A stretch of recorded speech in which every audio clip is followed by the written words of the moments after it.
Vamos agora falar sobre um dos tópicos talvez mais motivantes de todo esse curso. Nós somos seres emocionais que pensam. Quer aprender um pouco mais? Vem comigo.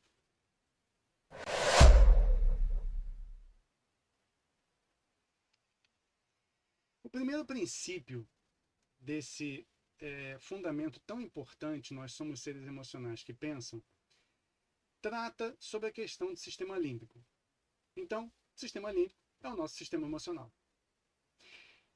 Atualmente, na verdade, a grande parte dos cientistas já considera que as interações são tão complexas em relação ao nosso sistema emocional e envolvem tantos órgãos, tantas estruturas encefálicas, principalmente, que falar de sistema límbico não é mais assim uma coisa tão necessária, tão importante.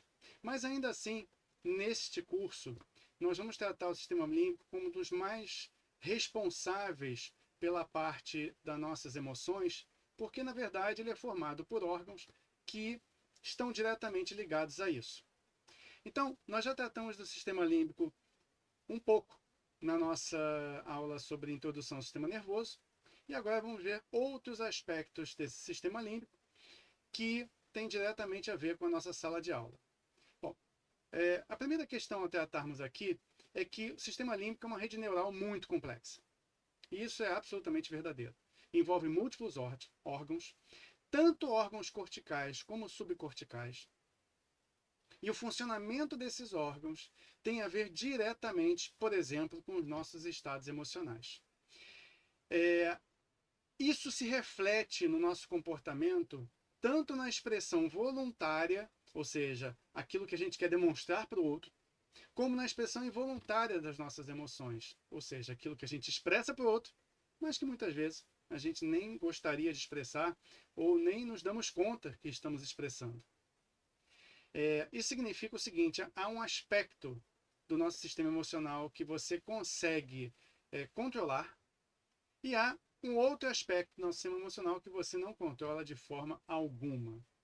Ou seja, falar em controlar emoções é algo que não está muito dentro das nossas possibilidades. Mas eu posso usar as emoções a meu favor.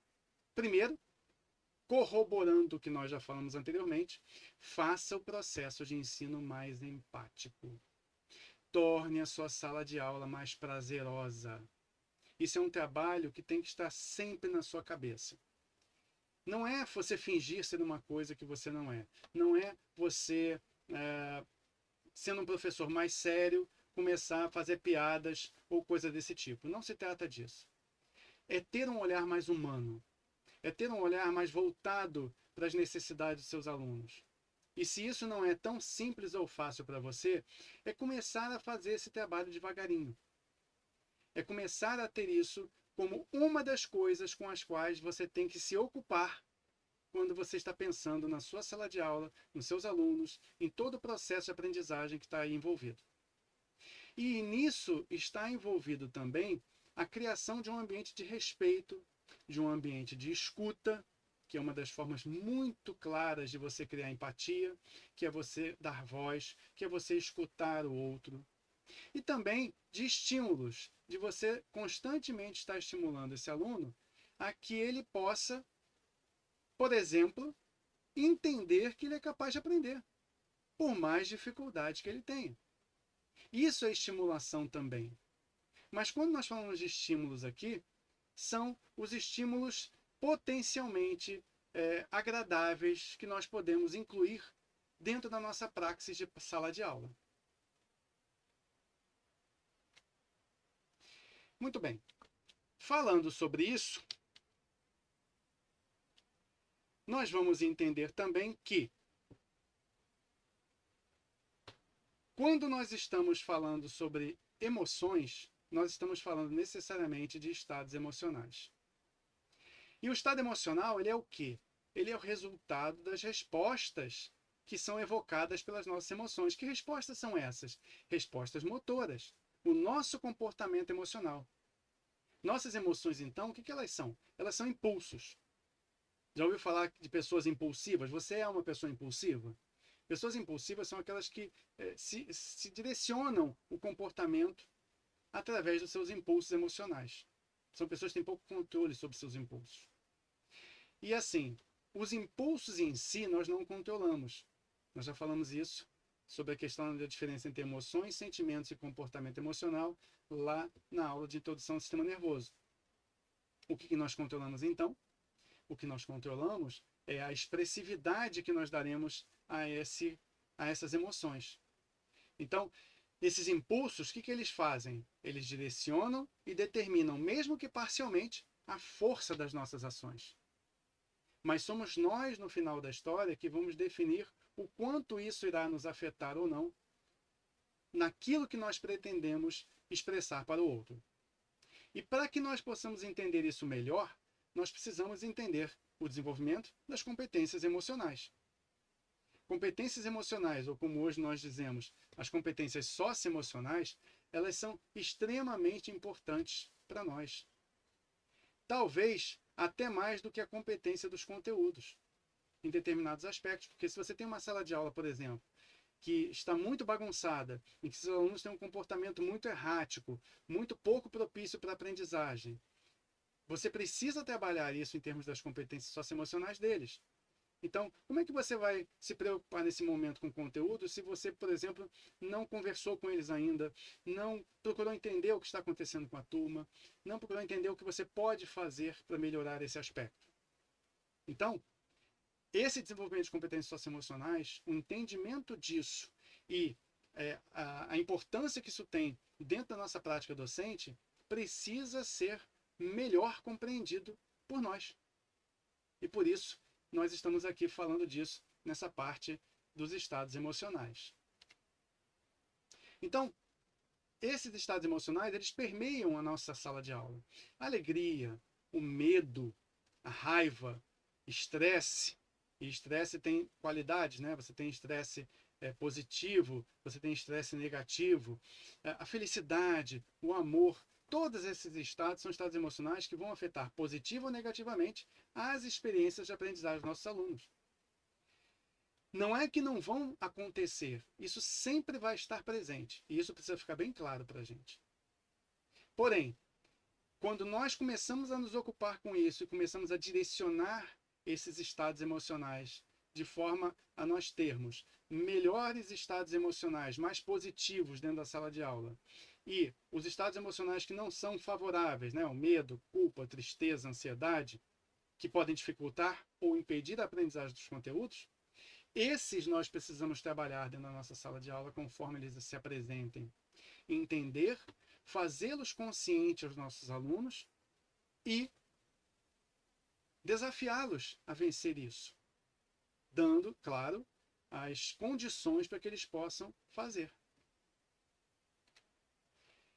E um outro aspecto muito importante desse fundamento somos seres emocionais que pensam é que nós somos movidos por recompensas e punições. Sim, bem no estilo comportamentalista mesmo, bem naquele estilo behaviorista, que nós não devemos negar só porque é behaviorista ou comportamentalista. Devemos usar. Então, recompensa e punição, elas são parcialmente determinadores de comportamentos. Os estímulos recompensadores que são especialmente agradáveis tendem a levar à repetição. E aqueles outros estímulos que não são tão agradáveis, são mais negativos, tendem a levar à rejeição. Então, como é que eu posso trabalhar com isso? Vamos tentar criar mecanismos de trabalhar mais com a recompensa do que com a punição. Então eu posso, por exemplo, recompensar as atitudes positivas e posso não recompensar as negativas ou manter uma atitude neutra em relação às negativas. Eu não preciso necessariamente usar punição. É claro que em determinados momentos a punição ela pode se fazer necessária, mas que ela seja compreendida como justa e não como algo que seja encarado como injusto, que seja encarado como um abuso de poder.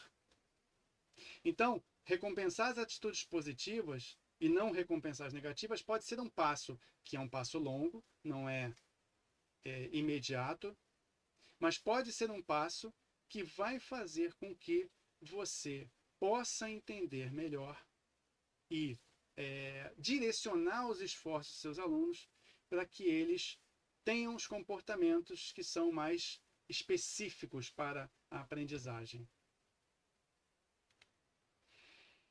Então, voltando a esses tópicos, emoção, sentimento e comportamento emocional. Emoção é representação somática inata ou aprendida. Ela pode ser aprendida também. Uma emoção ela pode ser aprendida. Na verdade, ela é aprendida, conforme nós vamos passando pelos estados de desenvolvimento humano. Mas nós não podemos controlá-la. Ela simplesmente surge, é uma reação fisiológica. O sentimento é quando eu tenho a percepção desse estado emocional, dessa emoção. Nem sempre eu percebo como é que eu estou. Nem sempre eu percebo as emoções, o que está acontecendo comigo. E aí, o trabalho é maior. Mas quando eu percebo, aí sim, o que é isso? É o sentimento. Então, emoção e sentimento, na verdade, a diferença entre eles é que quando eu percebo essa emoção, eu tenho sentimento, mas ela é igualmente incontrolada. Nós não controlamos o que nós sentimos pelo outro. Mas o que nós podemos fazer, aí sim, é trabalhar no nosso comportamento emocional. E por isso as competências socioemocionais. Manifesto pela expressão da conduta motora. Ou seja, essa minha conduta motora, como eu me comporto em função das minhas emoções e de como eu lido com elas, essa eu posso trabalhar. E é nesse aspecto que eu gosto muito de centrar a minha fala. Você aprende emoções? Aprende, mas você não as controla. Você tem sentimentos diversos pelas pessoas? Tem, mas você também não os controla. Mas o que você vai controlar, e inclusive esse comportamento emocional pode mudar a sua percepção sentimental sobre alguém, né? Você já sabe sobre isso, nós já vimos exatamente o tempo todo na nossa vida como isso acontece. Como nós temos muitas vezes uma percepção sobre alguém e um determinado sentimento desenvolvido sobre alguém, e conforme a gente vai convivendo com aquela pessoa, a gente vê que não é nada daquilo.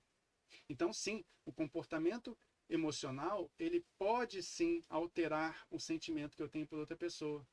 E, inclusive, pode também fazer com que eu aprenda uma emoção nova de estar com essa pessoa. Tá vendo? A coisa é sempre uma via de ida e volta. Não é determinista. E isso nós podemos aprender com muito sucesso para melhorar a ambiência da nossa sala de aula em termos das emoções. E é um dos principais aspectos hoje em dia, porque lidar com emoções é basicamente o que vai proporcionar o clima da sua sala de aula, o colorido da sua sala de aula. Isso é extremamente importante para a aprendizagem. Então, ficamos por aqui nesse fundamento, mas na próxima nós vamos falar sobre atenção e motivação e como eles aumentam com a novidade. Aguardo vocês lá. Até a próxima.